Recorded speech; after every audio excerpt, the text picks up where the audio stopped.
Morning, everyone, and welcome to this Thursday morning webinar. My name is Chloe Tetro. I'm the coaching lead here with ReadyCare.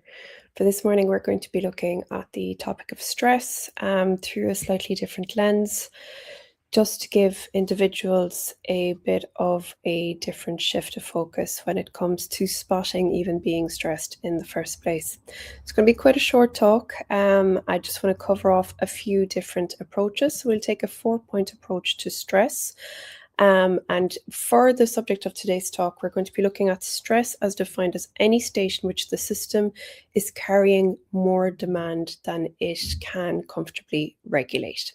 Right, so we all have a picture of what, leaving cert exam stress looks like. We have a period in our lives in the past that we fit the absolute picture and archetype of what a stress person looks like. Now, the difficulty with that is that sometimes we could be undergoing mass periods of stress currently in our lives, but because it doesn't look exactly like how it used to, we tend to ignore it. So I suppose for today, what I'm going to do firstly is just show you a few different ways that stress can show up. That's a little bit different than the typical. If you can find yourself taking a few on the list, I'll run straight into what we can do about it. Starting off with the body. So how can stress show up a little bit differently in the body? Waking up often in the nighttime is actually one of the ways that we can tell our body's a little bit stressed. The reason for that being that when we're stressed during the day, we produce adrenaline and cortisol, which tell our body essentially that it is not safe to go to sleep. There are fight or flight protectors, let's say. So in the nighttime, if you find it very difficult to fall asleep or very difficult to stay asleep, it could be a sign that you are quite stressed. Things like jaw clenching, teeth grinding, pain in and around the shoulder, the chest, the neck, or even pelvic floor tension, stomach difficulties, bloating, IBS flare-ups, reflux, nausea, or what you'd call a nervous stomach, right? So needing to go to the loo quite often. It's like headaches, migraines, breath holding. You find yourself, you catch yourself during the day actually having caught your breath, or fatigue that might feel kind of pervasive. You wake up fatigued, you're fatigued all throughout the day rather than actually being sleepy, like dozing on the couch type of sleepy. And that tiredness that people would call wired but tired. So you're exhausted, but you find it very, very difficult to switch off. And in fact, you find yourself going towards behaviors that are quite stimulating. So mobile phone use, watching Netflix, keeping yourself occupied even though you're exhausted. Things like skin picking, itching, reduced libido, feeling cold, or suddenly drained. Now, going to the mind aspect of things, what can that feel like? So, forgetfulness actually, finding yourself going, jeepers, what am I doing here? How did I get into this room? Finding that you're going through a period where you are searching for your words a little bit more. You're not firing on all cylinders as much as you used to. That kind of brain fog, indecision, or procrastination that is not really like you, that could be, finding yourself, calling yourself lazy all of a sudden, but could actually be masking symptoms of overwhelm. Scanning for problems, being really, really hyper focused on problems, being niggly, fiddly, and trouble shifting back out of that and paying attention to things. You could find yourself being more sensitive to noises, mess, interruptions, and going into your behaviors and your mood, right? How is that going to go? So you're going to be a bit more irritable than usual. You're going to become a little bit more emotionally blunted or a little bit numb. For some people, not everybody ticks all those boxes, by the way. You don't have to tick all of the boxes, but these are just some of the signs. So a loss of a sense of humor, actually, oddly enough, is one that people find. So that lack of sense of humor, spontaneity, needing constant background stimulations. When I mentioned doom scrolling, if you find yourself on your phone, on your laptop a lot more than usual, find yourself going for sugars, alcohols, and caffeines because you're exhausted, and avoiding of those simple tasks. And when it comes to relationships, then basically just being a bit more withdrawn. You have less patience with people where you usually would have a lot more empathy. That empathy's wearing a little bit thin at the moment. So taking fairly neutral comments as criticisms. Unfortunately, having things reflected back as you're quite cranky at the moment, you're fairly touchy, or um, I'm wanting more control of situations than connection. So all of these would fit into a 2007 study on the physiology and neurobiology of stress and adaptation. So it's basically looking at how that stress affects our whole system. Now, when we expect it to look like anxiety, just anxiety, which of course can be present, but we're not feeling those kind of telltale signs that we may have done during our leaving cert, during our exams, during whatever that moment is that you have stored in your mind, that that's what it looks like to be stressed. We can often find ourselves saying things like, I'm bad at coping, I'm just a bit tired. So when a lot of these things come up, they're what can be called allostatic load, from a paper by McEwen and Steller called Stress on the Individual. So it basically means the cumulative load, or your stress levels wear and tear from a repeated having to adapt to stressors constantly. Now, as I said, that'll show up in an awful lot of different ways that I've mentioned. If you find yourself, taking the list, what can you do about it? So the first thing that I'd say is try not to be hard on yourself, because essentially what's happening there is the flexibility that you might have had. Usually you haven't just woken up and become the biggest cranky person on the face of the planet and it's all your fault and you're a bad person, etc., etc. All that's happening is the more stress we are under, the more our system goes into threat detection, the more it falls back on habits, because there's so much energy being utilized trying to adapt on a continuous basis that our brain's capacity for flexibility and reflection kind of closes in. So that zeroing in that stress does, excuse me, that allows us to look for threats, quote unquote, in the wild. It's an adaptive process of the mind that helps us to focus in on a threat. Now, if that is an ongoing chronic thing, it's been going on for months, and you find yourself constantly focused in on the threat, that's becoming a real problem, right? That is starting to shut down your prefrontal cortex ability to be flexible, look at the big picture, be positive, have some long range planning, some ability to even tackle things. So prior to going straight into tackling things, what we want to do is do a 4-stepped approach, which I have here. So number one, what you want to do is you need to notice, right? You need to notice what's happening in your body. We can't skip all the steps and go straight to solving things.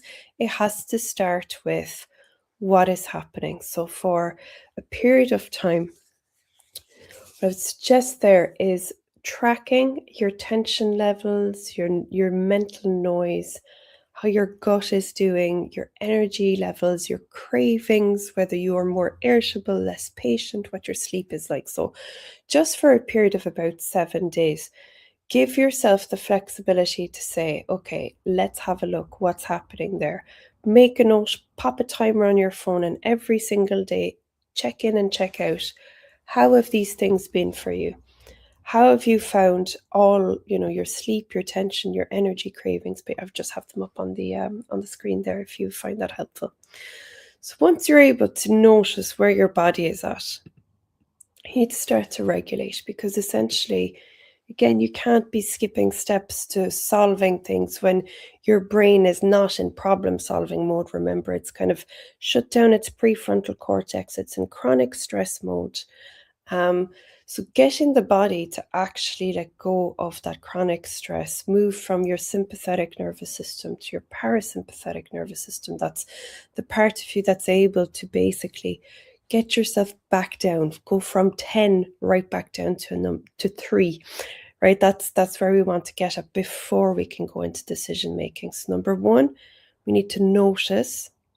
And that comes with setting time aside, excuse me, to check how are you breathing? How are you carrying your shoulders, your jaw? What are your thoughts like? What do you feel like?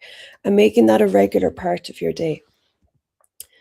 When we get into regulate, some of the best things for it are breathing techniques, which is the last thing you will want to do if you haven't done the first step, because you go, I don't need to be doing a breathing technique. I've got too many things to do.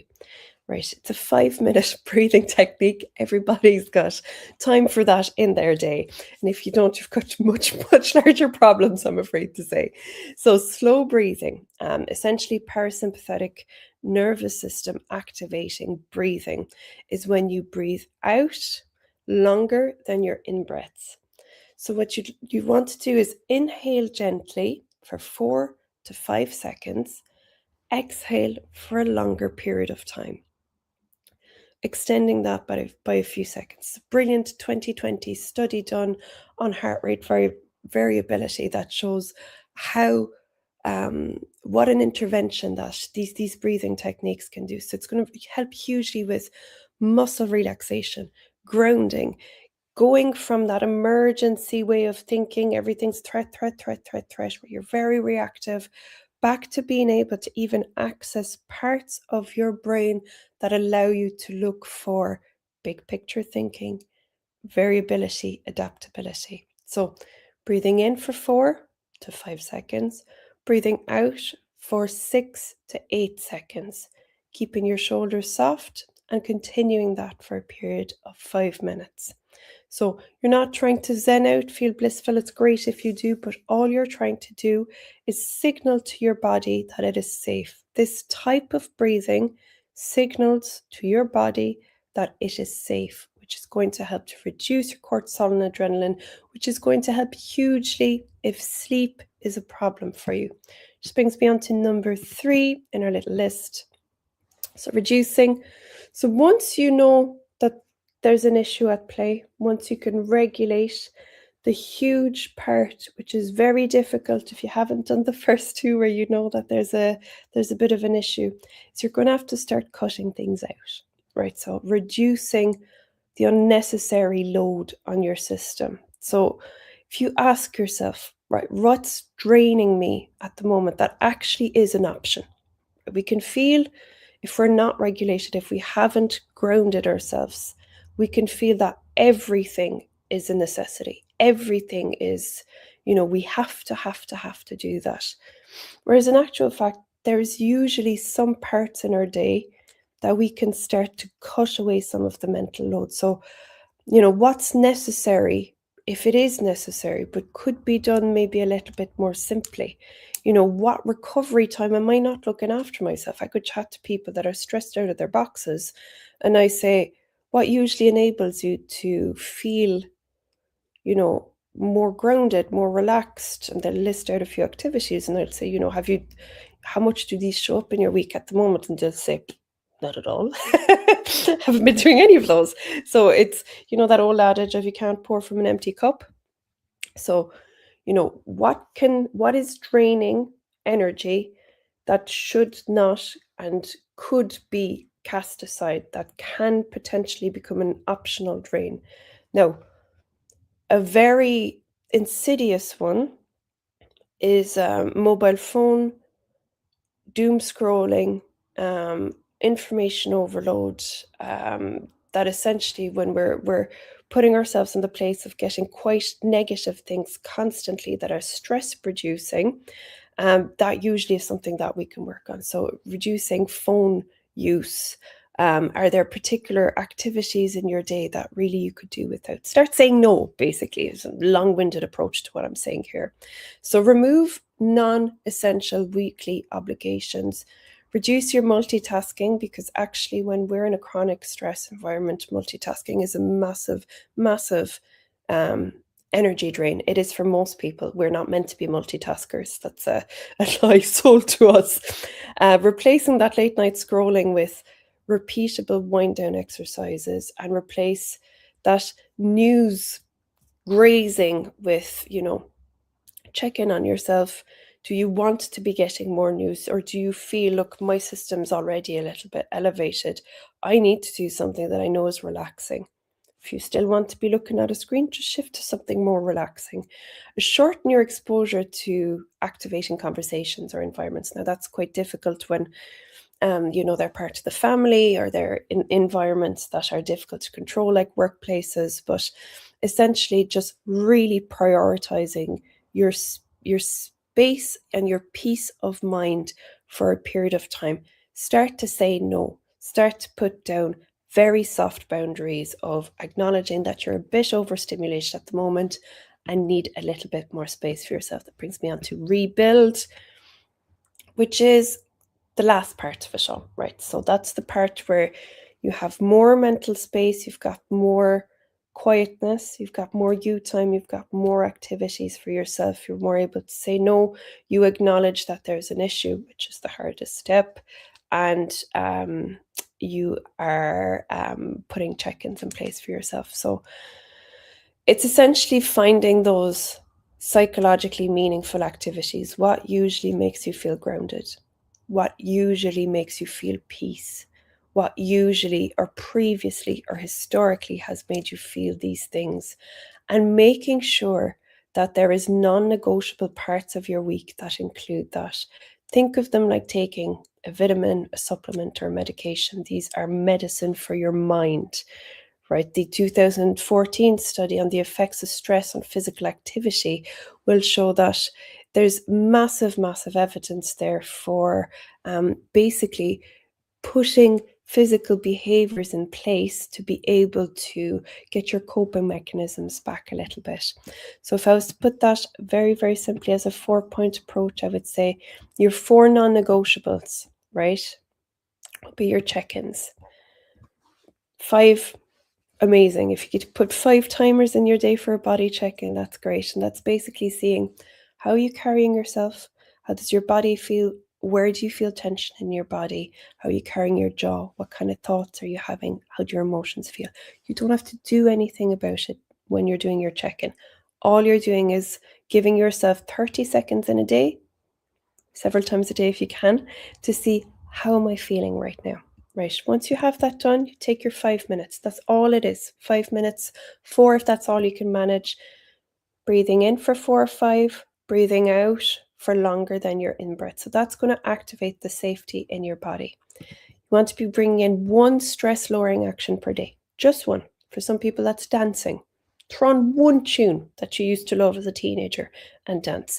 It could be reading, walking, something that's not a very high stimulus type of activity. That's your recovery anchor. So things that will help. Protein foods, fat foods, good fat foods, really settling into specific behaviors that you know historically have been good for you. And when we're in a hyper stress situation, it can be very hard to remember that, these type of things have helped us previously. I hope you found this helpful 4-step approach and see the effects that it will have on your body, your mind, your behaviors, and your relationships. So I hope you found that helpful. Have a lovely rest of your day. If you have any questions, you are always more than welcome to pop them in the comment section. We'll see you again. Bye now.